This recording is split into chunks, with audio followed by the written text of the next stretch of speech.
వి gold trusted gold buyers మీరు తాకట్టు పెట్టిన బంగారాన్ని విడిపించి ఈ రోజు ఉన్న మార్కెట్ ధరకు కొనబడును. Welcome to I dream. ఈ రోజు యాక్చువల్లీ ఒక ఇన్సిడెంట్ అది ఏంటి అని అంటే మల్కాజ్గిరి బీజేపీ ఎంపీ ఈటెల రాజేందర్ గారు ఒకరి మీద చేయి చేసుకోవడం జరిగింది.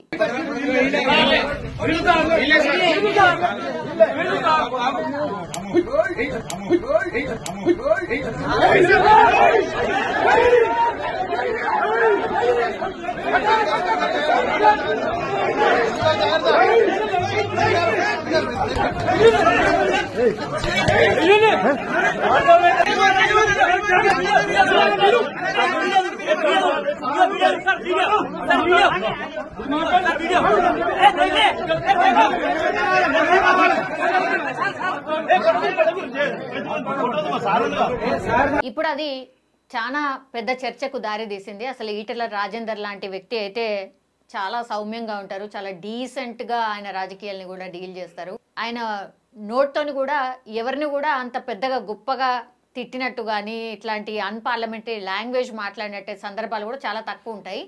కానీ ఏకంగా ఒక అతని చెంప చెల్లు అనిపించాడు.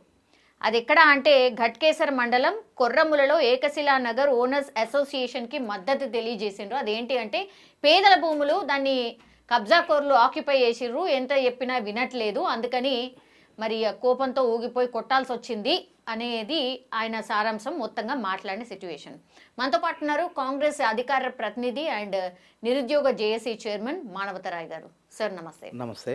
ఫస్ట్ రియాక్షన్ మీ నుంచే తీసుకోవాలనుకుంటున్నాను సార్.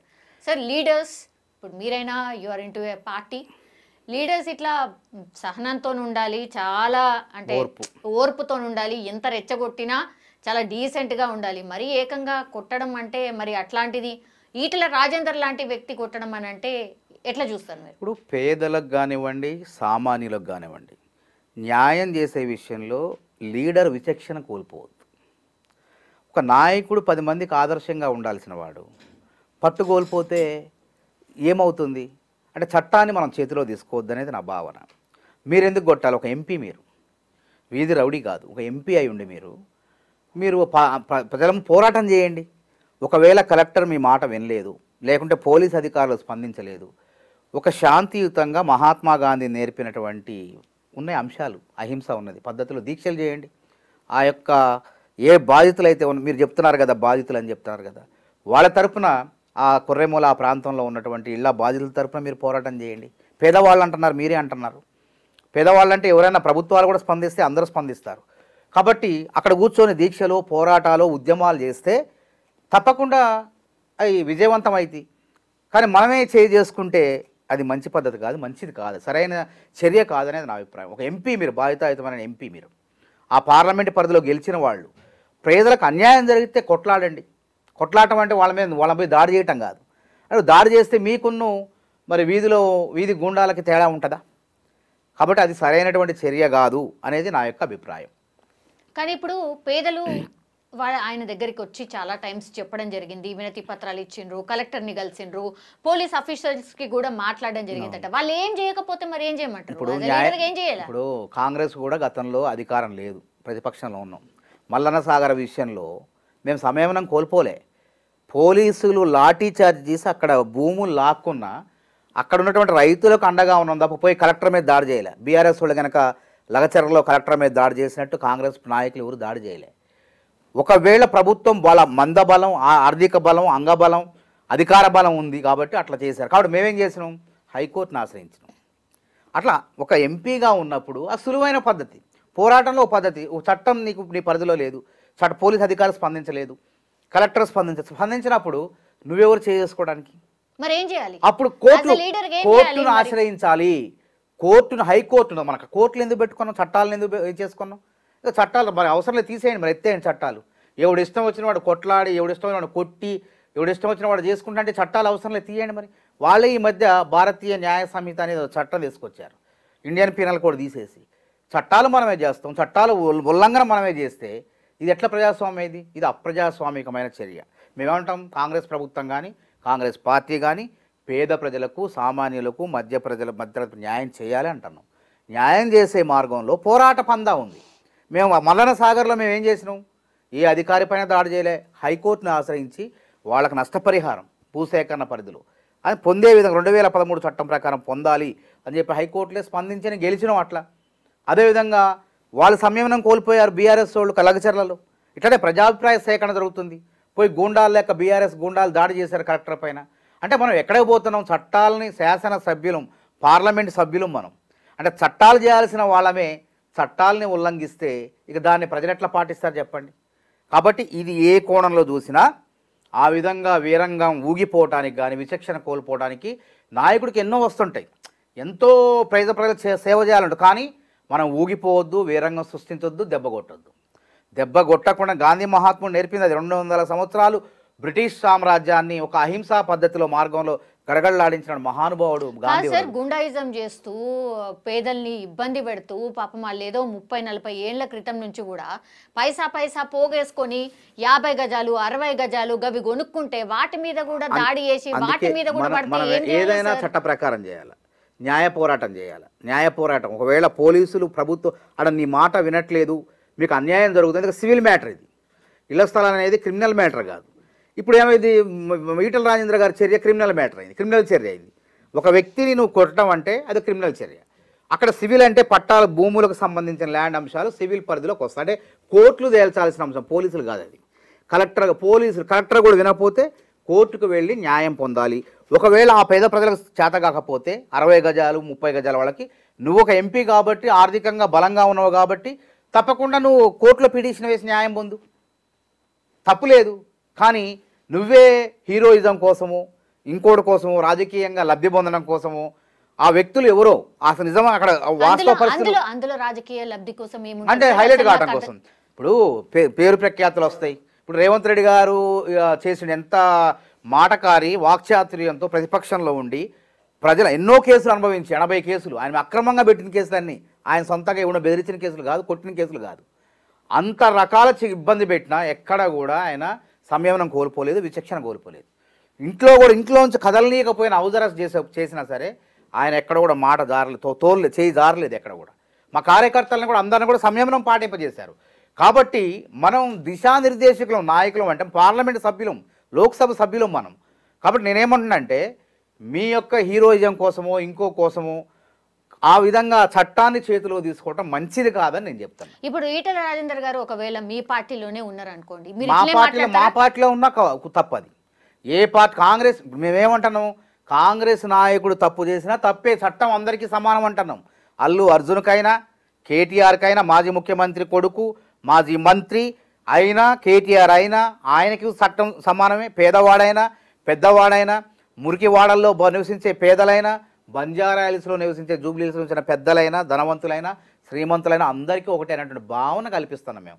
కాంగ్రెస్ నాయకుడైనా ఆ విధంగా చేస్తే తప్పే, అది గుర్తుపెట్టుకుని. మొన్న ఉదాహరణ చూడండి, మా యువజన కాంగ్రెస్ కార్యకర్తలు బీజేపీ ఆఫీస్ దగ్గర పోయి నిరసన తెలిపితే ఉల్లంఘన కొంత జరిగినాయి. వెంటనే అందుకే మా నాయకుడే మహేష్ కుమార్ గౌడ్ గారు వార్నింగ్ ఇచ్చారు. ముఖ్యమంత్రి గారు కూడా ఇది తప్పు, మనం అధికారంలో ఉండి ఆ విధంగా చేయొద్దు, తప్పు అని చెప్పి ఖండించారు. వాళ్ళకి మందలించడం జరిగింది. వాళ్ళపైన కేసులు నమోదైనవి. అధికార పార్టీ అయినా కేసులు నమోదు కాకుండా వదిలిపెట్టలే వాళ్ళని. అటు ఎవరైతే వీళ్ళు దాడి చేస్తే వీళ్ళు పోయారా, వాళ్ళు పోయారా, ఇరు పక్షాల పైన కూడా కేసులు నమోదైనవి. కాబట్టి బాధ్యతాయుతమైనటువంటి మనం చట్టసభల్లో ఉన్న మనం, ఎంపీలుగా ఉన్న మనం, ఎమ్మెల్యేలుగా ఉన్న మనం, ఏ పార్టీ అయినా సరే, అది బీజేపీనా బీఆర్ఎస్ఆ కాంగ్రెసా, ఏ అధికార పార్టీనా ప్రతిపక్షమా, మనం చట్టాన్ని చేతిలో తీసుకోవద్దు. చట్టాన్ని ఎవరు చేయాలా, ఎవరు చేసే పని వాళ్ళు చేయాలి. గాడిద చేసే పని గాడిద చేయాలా, గుర్రం చేసే పని గుర్రం చేయాలి. అప్పుడు ప్రజాస్వామ్యం అనేది ప్రజాస్వామ్యాన్ని మనం కాపాడిన వాళ్ళు అవుతాం మనం. ఈ విధంగా ప్రతి ఒక్కళ్ళ చేతిలో ఆ ఎంపీ గారు ఉన్నాడని ఒక దెబ్బ నువ్వు కొడితే 100 దెబ్బలు కూడా చచ్చిపోతాడు. పరిస్థితి ఏంది? నువ్వు ఒక దెబ్బ కొడితే, ఒక లీడర్ ఒక నాయకుడు ఒక దెబ్బ కొడితే పక్కన ఉన్నోడు రెచ్చిపోయి 10 దెబ్బలు కొడతాడు. అక్కడ కూడా అదే జరిగింది. అదే జరిగింది. ఒక దెబ్బ కొడితే పక్కన వాళ్ళు రెచ్చిపోయారు, ఇష్టం వచ్చినట్టు కొట్టారు. ఏమైంది అక్కడ? తప్పు కదా అది, ఆ విధంగా జరగటం. కాబట్టి నేనేమంటున్నానంటే పేద ప్రజలకు న్యాయం చేయాల్సిందంటే ఒక పోరాటాలు ఉన్నాయి, ఉద్యమాలు. తెలంగాణ కూడా ఎట్లా తెచ్చుకున్నాం మనం? అనేక పోరాటాల ద్వారా, అనేక దశల ద్వారా తెచ్చుకున్నాం. భారత స్వతంత్రం కూడా అట్లే వచ్చింది, ఒక్క రోజులో రాలే. 1885 మొదలుపెట్టుకుంటే 1914లో మహాత్మా గాంధీ భారతదేశం వచ్చిన తర్వాత 1920లో ఊపందుకుంది పోరాటాలు. క్విట్ ఇండియా, ఉప్పు సత్యాగ్రహం, శాసన ఉల్లంఘన. సార్ అప్పట్లో రాజకీయాలు వేరు, ఇప్పట్లో రాజకీయాలు వేరు సార్. మీకు తెలియంది ఎప్పుడైనా ఒకటే రాజకీయాలు అనేది మనం ఏంటంటే ఆ మహా అహింస అనేది అటువంటి పద్ధతి ఉందో అది భూమి ఆకాశాలు ఉన్నంత వరకు ఉంటుంది, ఇప్పటితో కాదు. ఎందుకంటే మనం ఏంది శాంతి కావాలి, యుద్ధ కాముకులు కాదు, శాంతి కాముకులు కావాలి. మనం యుద్ధం ద్వారా పరిష్కారంగా చావులు వస్తాయి, శవాలు వస్తాయి యుద్ధం ద్వారా, కానీ శాంతి ద్వారా జీవితం వస్తుంది, కొత్త తరాలు ఉద్భవిస్తాయి అనే భావన అహింసా పద్ధతి గాంధీ మహాత్ముడు కనుగొన్నాడు. కాబట్టి ఆ పంతాలోనే మనం స్వతంత్రాన్ని సాధించను, ఆ పంతాలోనే ఇక్కడ తెలంగాణ రాష్ట్రాన్ని సాధించను. కాబట్టి ఏ నాయకుడైనా, నేనేమన్నా ఈటల రాజేందర్ గారు నిజంగా అన్యాయం జరిగితే ఊరుకోమంటలే, ఆయన ఎంపీగా ఆయనకు బాధ్యత ఉంది, కానీ నిరాహార దీక్ష చేయి, పోరాటం చేయి, ఆ కుటుంబాలను కూర్చోబెట్టి మాకు అన్యాయం జరుగుతుంది. స్పందించే ప్రభుత్వమే కదా, బంధించే ప్రభుత్వం కాదు ఇది కాంగ్రెస్ ప్రభుత్వం, స్పందించే ప్రభుత్వం, పేదల పక్షాన్ని. మీరే చెప్పారు కాబట్టి స్పందించే ప్రభుత్వం అని. సరే, ఈటల రాజేందర్ గారి ఇలాకా కాబట్టి, మల్కాజ్గిరి ఎంపీ కాబట్టి మనకెందుకు, ఆయన ఇంకో పార్టీలు ఉన్నాడు కాబట్టి ఆ పేదలు వాళ్ళు ఎట్లన్నా బోని అని వదిలేస్తారా? ఈ ఒకవేళ సొల్యూషన్ అయితే ఈటల రాజేందర్ గారికి పేరు వస్తుంది కాబట్టి ఆ పేదల్ని అట్లే వదిలేస్తారా? మీ సర్కార్ ఏం చేయబోతోంది ఈ విషయంలో? ఇప్పుడు న్యాయాలు చూడాలి మనం. అక్కడ ఏదో ఒక్కొక్క సూటి క్వశ్చన్ సార్, ఇట్లాంటి ఇన్సిడెంట్లు జరిగినప్పుడు మీ ప్రభుత్వము ఏదైనా రిపోర్ట్ తెప్పించుకుంటుందా ఇమీడియట్ గా ఇట్లాంటి చర్యలు ఎందుకు జరిగినాయి అనేది? అక్కడ మా నాయకులు ఉన్నారు, కాంగ్రెస్ పార్టీ ఉన్నది, అన్ని పార్టీలు ఉన్నాయి. అక్కడ నిజంగా అన్యాయం అయితే తప్పకుండా ప్రభుత్వం స్పందిస్తుంది. పేదలకు న్యాయం చేయడం కోసమే కదా ఉన్నది కాంగ్రెస్ ప్రభుత్వం, పేద ప్రజలు దీవిస్తేనే కదా కాంగ్రెస్ ప్రభుత్వం వచ్చింది. కాబట్టి ఈటల రాజేంద్ర గారు చేసిన దాంట్లో న్యాయం ఉందా, అన్యాయం ఉందా, ఈటల రాజేంద్ర గారు చెప్పే దాంట్లో ఆయన రాజకీయ ప్రయోజనాలు ఉన్నాయా, ఇంకేమున్నాయనే త్వరలో తెలిసిపోద్ది. కాబట్టి ప్రజలు కూడా శాంతంగా ఉండండి. ఈ విధంగా వాళ్ళేదో రెచ్చగొట్టి రాజకీయ పబ్బం గడుపుకొని వెళ్ళిపోతే సమస్య పరిష్కారం కాదు, మనమే అన్యాయం అవుతాం. కాబట్టి ప్రభుత్వం అనేది వినటానికి సిద్ధంగా ఉన్నది, స్పందించడానికి సిద్ధంగా ఉన్నది. అక్కడ అది ఎట్లా ఏ రూపంలో ఉన్నదో మీరు ప్రభుత్వానికి చెప్పండి. ఒకవేళ మీ పోరాటాల ద్వారా ఒకవేళ ప్రభుత్వాలు వినకపోతే, కలెక్టర్ వినకపోతే, ఇంకోళ్ళు వినకపోతే కోర్టులను ఆశ్రయించండి. కానీ ఈ విధంగా ఒక నాయకుడు వచ్చి దాడి చేసినంత మాత్రాన సమస్య పరిష్కారంగా ఈ పోరాటాలు ఎక్కువ అయ్యే ఛాన్సెస్ కనిపిస్తున్నాయి సార్. ఎందుకంటే ఈటల రాజేందర్ గారే బీజేపీ రాష్ట్ర అధ్యక్షుడు కాబోతున్నాడు అనేది కూడా ఒక వర్షన్ వినిపిస్తోంది. ఒకవేళ నిజంగానే ఈటల రాజేందర్ గారే బీజేపీ రాష్ట్ర అధ్యక్షుడు అయితే ఎట్లా ఉంటుంది? ఏమైంది చెప్పండి, ఏమవుతుంది అంటున్నా. అధ్యక్షుడు అయితే ఇక్కడ సమస్యలే లేకుండా ప్రజలందరూ కూడా కాంగ్రెస్ పక్షాన ఉంటే, అసలు ఉద్యమాలు లేకుండానే, పోరాటాలు లేకుండానే సమస్యలన్నీ కూడా పరిష్కరిస్తూ సంక్షేమ పథకాలు అమలు చేసుకుంటూ పోతుంటే ఎవరొచ్చినా ఏమైందంట. ఇది అతిపెద్ద జోక్ సార్, అతిపెద్ద జోక్ సార్. ఎక్కడ జరగట్లేదా నియంతృత్వ ఆందోళన అయిన కృత్రిమ ఆందోళన గుర్తుపెట్టుకోండి. ఎందుకు 25 లక్షల మంది రుణమాఫీ చేసినప్పుడు, 21,000 కోట్లు వాళ్ళ ఖాతాలో వేసినప్పుడు దాదాపు 99% మంది రైతులు ఆనందంగా ఉన్నారు. 1% ఎవరైనా మిగిలిపోతే వాళ్ళకు కూడా ఇస్తారన్నప్పుడు ఇంకెందుకు ఉద్యమాలు వస్తాయి? ఎన్నిసార్లు చెప్తారు సార్ 1% మిగిలిపోయింది, 1% మిగిలి, అది కూడా మా తప్పు కాదు, మేమేమంటున్నాం ప్రభుత్వాలు తప్పు కాదు. అక్కడ ఉన్నటువంటి వాళ్ళ స్వయంకృతాపరాధం, దరఖాస్తు చేసుకోకపోవటం, దరఖాస్తు సమయానికి వాళ్ళు వేరే దేశాల్లో ఉండటం, వేరే రాష్ట్రాల్లో ఉండటం, తెలియక దరఖాస్తు చేసుకోకపోవడం, ఈ తప్పుల మూలంగా ఆగిపోయింది తప్ప ప్రభుత్వం లేదు. అయినా కానీ అట్లాంటి వాళ్ళకు కూడా న్యాయం చేస్తానంటున్నాం. అదేవిధంగా 49 లక్షల మంది గృహజ్యోతి పథకం ద్వారా చక్కగా 200 యూనిట్లు ఉచిత విద్యుత్ ఇస్తుంటే ఇంకెందుకు సమస్యలు వస్తాయి? ఇంకా పోరాటం ఏ నాయకుడు వస్తే మాకేంది? రేవంత్ రెడ్డి లాంటి నాయకుడు కాంగ్రెస్ పార్టీ అధ్యక్షుడై పోరాటాలు చేయబట్టి గత ప్రభుత్వ నియంతృత్వ విధానాలను, అంటే భావ ప్రకటన స్వేచ్ఛను అణచివేసింది. ఇందిరా పార్కు ధర్నా చౌక్ లేకుండా చేసింది, ధర్నాలు లేకుండా. ఆ విధంగా నియంతృత్వంగా గొంతులు ప్రజలకు ప్రశ్నించే గొంతుకాలను నొక్కుతున్నప్పుడు, ప్రజల యొక్క హక్కులను అణచివేస్తున్నప్పుడు ఒక నాయకుడు రేవంత్ రెడ్డి వచ్చిండు, కాంగ్రెస్ ప్రభుత్వం ఏర్పడింది. ఇప్పుడు అట్లా లేదు కదా, అందరికీ వింటున్నాం, అందరిది వింటున్నాం, సమస్యలు పరిష్కరిస్తున్నాం. అసలు వేరే అవకాశం లేకుండా ప్రభుత్వమే పరిష్కార దిశగా ఆలోచన చేస్తుంది. ఇన్ని సమస్యలు, రేషన్ కార్డులు 10 ఏళ్లలో ఎవడన్నా రేషన్ కార్డు ఇచ్చిండా? గత ప్రభుత్వం ఇచ్చిందా? ఇవాళ గ్రామ సభ జరుగుతుంది, 21వ తారీఖు 24 వరకు జరుగుతుంది. గతంలో రేషన్ కార్డులు కొనసాగిస్తూ కొత్త రేషన్ కార్డులు ఇవ్వాల్సిన వాళ్ళకి మంజూరు చేయాల్సినందుకు 26వ తారీఖు మంజూరు చేసేందుకు దరఖాస్తులు స్వీకరిస్తాం. ఒక ప్లానింగ్ ప్రాపర్ గా లేకుండా ముందుకు పోతున్నారు అందరు నాయకులు, ప్రతిపక్ష నాయకులు. మీ మీద ఆరోపణ చేస్తుంది అది ఆరోపణ. ప్లానింగ్ ఉండదు, ఏమి ఉండదు. ఒక నాయకుడు ఒకటి మాట్లాడతాడు, ఇంకో నాయకుడు ఒకటి మాట్లాడతారు.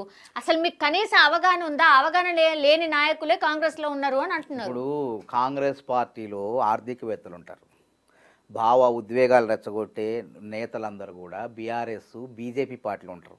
అది తాత్కాలికమైన లబ్ధి, ఓట్లు దండుకోవడం, అప్పటికప్పుడు ఓట్లు దండుకునే కార్యక్రమం. కానీ కాంగ్రెస్లో శాశ్వతంగా ప్రజల అభివృద్ధి చెందటానికి ఉపయోగపడే ఆర్థిక విధానాలు రూపొందుతాయి.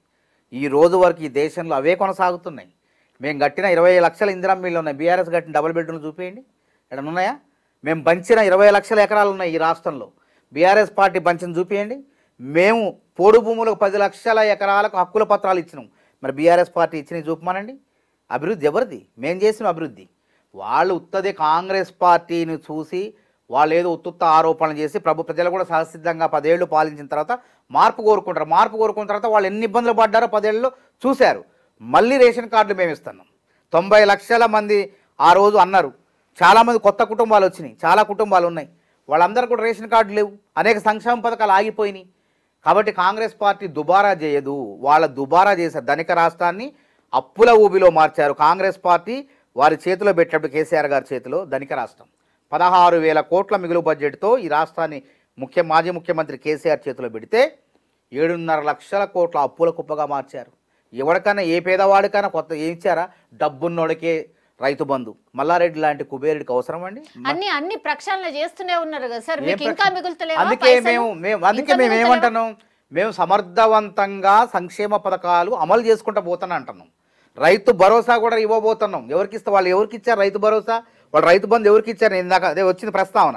మల్లారెడ్డి లాంటి కుబేర్లకు, పెట్రోల్ బంకులకు, రాళ్లకు, రప్పలకు, వీళ్ళందరికీ అసలు ఏడబెట్టిండ్రు కట్ ఆఫ్, ఎవరికి పెట్టలేదు కదా, ఇప్పుడు అందరికి ఇస్తున్నారు కదా. మళ్ళా ప్రజాప్రతినిధులు అదే నేను ఏమంటా, వ్యవసాయ యోగ్యమైన భూములకు, అదేవిధంగా పెట్రోల్ బంకులకు ఇయ్యం, వాళ్ళు పెట్రోల్ బంకులకు ఇచ్చారు.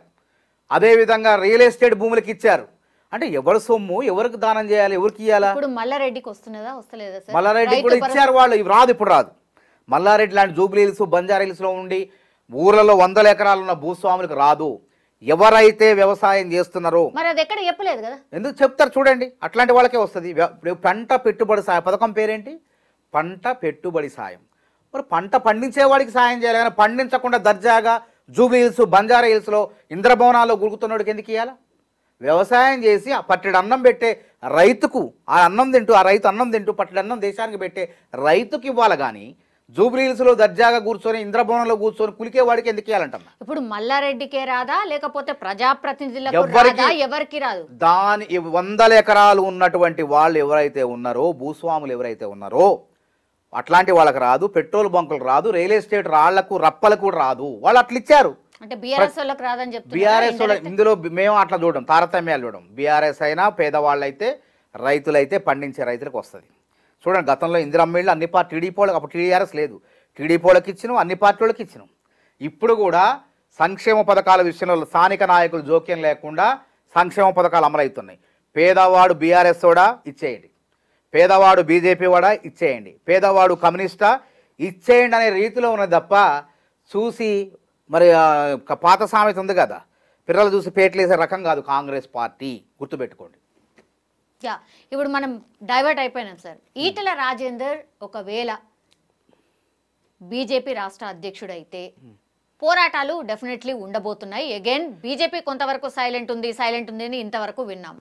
పోరాటాలు మీకు ఇప్పటి నుంచి బీఆర్ఎస్ నుంచే పోరాటాలు ఎక్కువగా ఈ మధ్య కాలంలో ప్రజల్లో ఉండే ప్రయత్నం చేసింది.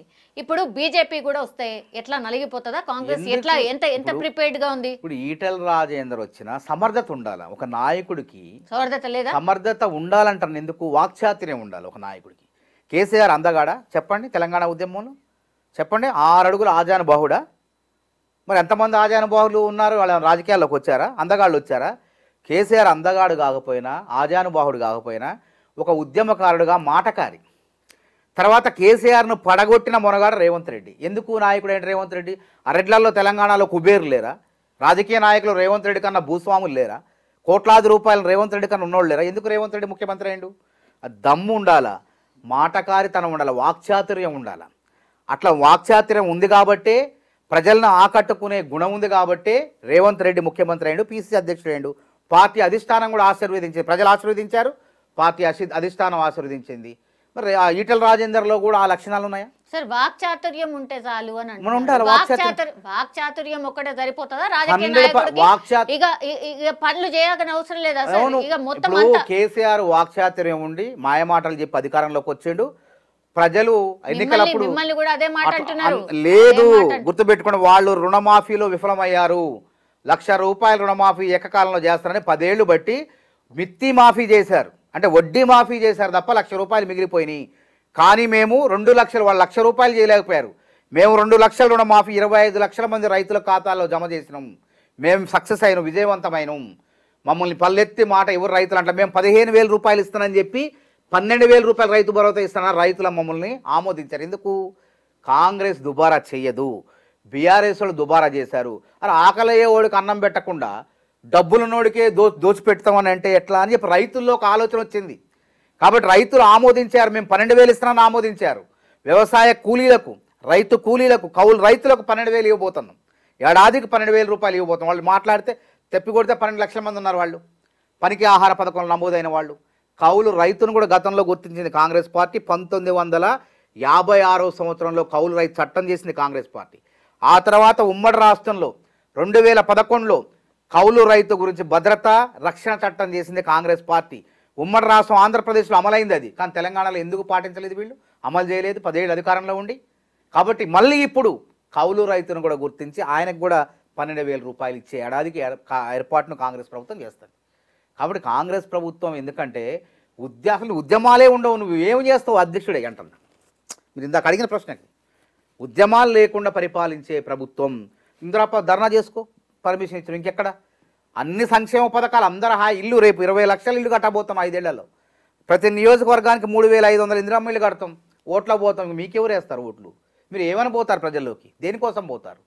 మీకన్నా మేమే చూస్తాను. ఇది అన్యాయం జరిగితే, ఎవరికైనా అన్యాయం జరిగితే మీకన్నా మేమే ముందు ప్రభుత్వమే పరిష్కరిస్తుంది. ఇక ప్రతిపక్షాలకు అవకాశం లేదు. ప్రతిపక్షాలు ప్రభుత్వం పైన ఏలెత్తి చూపే అవకాశం లేకుండా మేము పరిపాలిస్తున్నాం. కాబట్టి ఇంకా ముందు అర్థమైద్ది ప్రభుత్వం మీద వ్యతిరేకత ఉందా లేదా అని 11 నెలలకో లేదా సంవత్సరానికో అర్థం కాదు. ఎన్నికలు 1 సంవత్సరం ఉండంగా 4 ఏళ్ల తర్వాత అప్పుడు అడుగుదాం, ప్రజలను అడుగుదాం. కాంగ్రెస్ ప్రభుత్వం ఉద్యోగస్తులను అడుగుదాం. 1 తారీఖు జీతాలు ఇస్తుందా? మీ పేరు అంటే వేతన సవరణ చేసిందా? మీకు డిఏలు ఇస్తుందా, టీఏలు ఇస్తుందా అని అడిగితే వాళ్ళే చెప్తారు. నిరుద్యోగులు జాబ్ క్యాలెండర్ ద్వారా భర్తీ అవుతుందా? 55,143 ఉద్యోగాలు ఎటువంటి లీకులు లేకుండా, అవినీతి లేకుండా, జిరాక్స్ సెంటర్లో ప్రశ్నాపత్రాలు దొరకకుండా భర్తీ చేసిన చరిత్ర ఘనత ముఖ్యమంత్రి రేవంత్ రెడ్డిది కాంగ్రెస్ ప్రభుత్వం. బీజేపీ ఇప్పుడు ఫోకస్ సౌత్ పైన పెట్టింది, ఎస్పెషల్లీ 2 తెలుగు రాష్ట్రాల మీద పెట్టింది. అందుకే పసుపు బోర్డుకి సంబంధించి ఒక శాంక్షన్ అయిపోయింది. ఇప్పుడు అధ్యక్షుడు కూడా రాబోతున్నాడు, పోరాటం చేయబోతుంది. Focus on Telangana and Andhra Pradesh అనేది ఒక టాక్ సార్. మీకు ఇంకా ఇన్నర్లీ గతంలో కూడా ఫోకస్ చేశారు దక్షిణాది మీద. పార్లమెంట్ ఎన్నికనప్పుడు ఏమైంది? దక్షిణాది చిత్తు కొడిపోయింది. దక్షిణాదిలో ఏమైనా వచ్చినాయా? కాబట్టి వాళ్ళు ఫోకస్ చేసిన బీజేపీ అనేది ఆరిపోయేది. రేపు రానున్న రోజుల్లో కాంగ్రెస్ పార్టీ 42 నుంచి 55 స్థానాలు, లోక్సభ స్థానాలు 55 నుంచి 100 స్థానాలకు వచ్చింది. 300 అన్నారు, 300 పోయి 243 వచ్చినాయి బీజేపీకి. కాబట్టి మళ్ళీ 100 నుంచి 300 స్థానాలు గెలవబోయేది కాంగ్రెస్ పార్టీ. దేశంలో మార్పు కోరుతున్నారు ప్రజలు. రాహుల్ గాంధీని ప్రధాని కావాలని చెప్పి భారత్ జోడో యాత్ర చేసినందుకు ప్రధాని కావాలని చెప్పి కళ్ళగంటున్నారు. ఈ మోడీ 15 ఏళ్ల పాలన విసుగు పుట్టింది. తిన్నకూరే మనం తినం కదా, తిన్నకూరే రోజు తింటాడు. అటనే 15 ఏళ్ళు చూసి ఏం చేశారు వీళ్ళు? కాంగ్రెస్ హయాంలో సంక్షేమ పథకాలే కొనసాగుతాం. కొత్త వీళ్ళు కనుక్కున్న శాస్త్రవేత్తలు కాదు, ఏమంటారు భావోద్వేగవేత్తలు. యుద్ధాలు చేసి సినిమాలు తీసి, ఒకసారి ఏమో యుద్ధం చేసి అధికారంలోకి వచ్చారు, లేనిపోని యుద్ధాలు. తర్వాత సినిమాలు తీసి కాంగ్రెస్ గొప్ప చరిత్రని గొప్పది కాదు అనే విధంగా చిత్రీకరిస్తూ సినిమాలు తీస్తున్నారు. ప్రజలు ఎన్నిసార్లు నమ్ముతారు? ప్రజలకు ఏం కావాలో కూడు గూడు. కాబట్టి ఆ కూడు గూడు ఇచ్చేది కాంగ్రెస్ పార్టీతో సాధ్యమైంది. కాబట్టి ప్రభుత్వ రంగంలో ఉద్యోగ కల్పన కూడా కాంగ్రెస్ పార్టీ సాధ్యమైంది. కాంగ్రెస్కి రాహుల్ గాంధీకి అవకాశం ఇవ్వబోతున్నారు. నేను చూడండి, మళ్ళీ నేను చెప్తాను కదా, రాహుల్ గాంధీ ప్రధానమంత్రి ఇంకా 4 ఏళ్ళు 5 ఏళ్ళు 4 ఏళ్ళు ఉంది. ఇంకా 6 నెలలుగా కేంద్ర ప్రభుత్వం ఏర్పడి చూద్దాం. ఇంకా 4 నెలల 4 సంవత్సరాలు చూద్దాం, తెలిసిపోదు ఆటోమేటిక్గా. ప్రజలు ఏంటంటే కాంగ్రెస్ను గెలిపించడానికి సిద్ధంగా ఉన్నారు. మొన్న కూడా కొన్ని కారణాల వల్ల కొంత వెనక్కి తగ్గింది, కానీ ఈసారి ప్రజలు మాత్రం నమ్మే పరిస్థితి బీజేపీని. కాబట్టి దక్షిణాది ఏంది, ఉత్తరాదిలో మేము గెలవబోతున్నాం. ఇంకేంది దక్షిణాదిలో మా స్థానం 10లం, ఉత్తరాదిలో కూడా ఉత్తరప్రదేశ్లో కూడా మేము గెలవబోతున్నాం. అయోధ్యలోనే ఓడిపోయారు వాళ్ళు. అయోధ్య రామ మందిరం కట్టి అయోధ్యలో కాంగ్రెస్ గెలిచింది. అక్కడ దానికి ఏమంటారు చెప్పండి? కాబట్టి రాజకీయాలు అనేవి ఎప్పుడు కూడా మేము కూడా అంటాం, మేము కూడా శాశ్వతం కాదు. మేము అద్భుతంగా 10 ఏళ్ళు సోనియా గాంధీ గారు, మన్మోహన్ సింగ్ గారు ఈ దేశాన్ని అభివృద్ధి పదంలో పరుగులు పెట్టించారు ఆర్థిక సంస్కరణల ద్వారా. ఈరోజు కాంగ్రెస్ పార్టీ చేసిన ఆర్థిక సంస్కరణలే దిక్కైన దేశానికి. వాళ్ళు ఏమైనా చేశారా? ఇప్పటికీ ఆర్థిక మంత్రి మొన్న మన్మోహన్ సింగ్ గారి దగ్గరకు పోయారు చనిపోకముందు. దివంగత మాజీ ప్రధాని. కాబట్టి కాంగ్రెస్లో ఆర్థికవేత్తలు ఉంటారు, మేధావులు ఉంటారు. బీఆర్ఎస్ బీజేపీలో ఏంటంటే అప్పటికప్పుడు భావాలను రెచ్చగొట్టి, భావోద్వేగాలు రెచ్చగొట్టే ఉద్రేకవేత్తలు వాళ్ళు ఉంటారు. కాబట్టి అది తాత్కాలికం, ఇది శాశ్వతమైంది. Yeah sir, Congress party form అయ్యి ఆల్రెడీ సంవత్సరం అయిపోయింది సార్. ఇంకెప్పుడు మంత్రివర్గ విస్తరణ చేయరా? మంత్రివర్గ విస్తరణ త్వరలోనే ముఖ్యమంత్రి గారు త్వరలో అంటే ఇప్పుడు ఆ ప్రజలకే ఇప్పుడు అన్ని సంక్షేమ పథకాలు అవుతున్నాయి, విద్యాశాఖలు అవుతున్నాయి, ఎస్సీ సంక్షేమాలు అవుతున్నప్పుడు ప్రజల గురించి ప్రజలకు అవసరం లేదు, నాయకత్వానికి అంటే పని విభజన కోసం. అందుకోసమే ముఖ్యమంత్రి గారు మాకు హైకమాండ్ ఇష్టం వచ్చినట్టు చేయడానికి కాదు, అధిష్టానం ఉంటుంది. అధిష్టానం దగ్గరికి వెళ్ళి ఎవరికి మంత్రి పదవి ఇవ్వాలి వాళ్ళు నిర్ణయించిన ప్రకారం మంత్రి పదవులు పంపకం జరుగుతుంది. గింత టైం పడుతుందా సార్? ఏముంది, నష్టమైంది. వాళ్ళు కూడా గతంలో అసలు ఇద్దరు ముఖ్యమంత్రి, హోంమంత్రి, ఎవరు ఆయన మాజీ మంత్రి, ఆయన పేరు కూడా హోంమంత్రి గుర్తులేదు ఇప్పుడు కూడా నాకు, ఆయన డమ్మి. వాళ్ళిద్దరే ప్రమాణం చేసి సంవత్సరం పాటు ఉన్నారు. దానికి ఏమనాలి మనం? అట్లేం కదా. ఇంకో 4 మంత్రి పదవులు వస్తాయి. 4 మంత్రి పదవులు ఎవరికి ఇస్తారో అధిష్టానం చూద్దాం. ఇచ్చిన వాళ్ళతో ఈ యొక్క పరిపాలన కొనసాగిద్దాం. మీరు కూడా ఇది ప్రజలకు అత్యవసరం. ప్రజలకు ఏం కావాలా? ప్రజలకు చక్కగా పరిపాలన ఉందా లేదా? ముఖ్యమంత్రి గారి దగ్గరనే ఎన్ని శాఖలు ఉన్నాయి, వాటన్నిటి మీద రివ్యూస్. హోంశాఖ ఉన్నది, సమర్థవంతంగా శాంతి భద్రతలు అమలవుతున్నాయి. విద్యాశాఖ ఉన్నది, సమర్థవంతంగా చదువులు కొనసాగుతున్నాయి. వీసీల అపాయింట్మెంట్, జాబులు, కొలువులు భర్తీ అయిపోయినాయి. కాకపోతే పని విభజన జరగాలి, అది అధిష్టానం చూస్తుంది. దానివల్ల ప్రజలైతే నిరుద్యోగులు, ప్రజలు, విద్యావేత్తలు ఎవరు ఇబ్బంది పడలేదు. ఇబ్బంది పడినప్పుడు కదా సమస్య. ఇబ్బంది పడకుండా అధికారులు ఉన్నారు, యంత్రాంగం ఉంది, చూసుకుంటుంది. కాబట్టి త్వరలోనే ఆ ముచ్చట కూడా తీరబోతుంది. ప్రతిపక్షాలు అంటున్నాయి మంత్రి పదవులు ఎప్పుడు ఇస్తారు, హైకమాండ్ నిర్ణయం తీసుకుంటుంది. ఏమో సార్, మొన్న ఢిల్లీలో చాలా మంది మంత్రులకు క్లాస్ అయిందంటగా. ఏమో అది నాకైతే తెలియదు, క్లాస్ అయిందో ఏమైందో. అది 4 గోళ్ల మధ్యన జరిగినటువంటి అంశం గురించి అసలు మనం మాట్లాడకూడదు. అసలు ఇప్పుడు కొంతమంది కావాలని కూడా ప్రచారం చేస్తారు. బయటకు వచ్చింది సార్. ఇప్పుడు అందరు కూడా ముఖ్యమంత్రి గారు సీక్రెట్ కాదు, బయటకు వచ్చింది, ఎట్లా వచ్చిందో తెలియదు. ముఖ్యమంత్రి, మంత్రి మండలి అందరూ కూడా ఐకమత్యంగా పనిచేస్తున్నారు. ఎన్నికల ముందు పనిచేశారు, ఎన్నికల తర్వాత కూడా ఐకమత్యంగా కలిసి ఈ రాష్ట్రాన్ని అభివృద్ధి పదంలో నడుపుతున్నారు. మరి ఇది ఈ మాట ఎట్లొచ్చిందో ఏందో పుకార్లు యూట్యూబ్లో ఆడాడు వస్తున్నాయి. మేమైతే నమ్మట్లేదు. హైకమాండ్ కూడా ఆ విధంగా మందలించిందని మాకైతే పార్టీ తరఫున కూడా ఎక్కడ సమాచారం లేదు.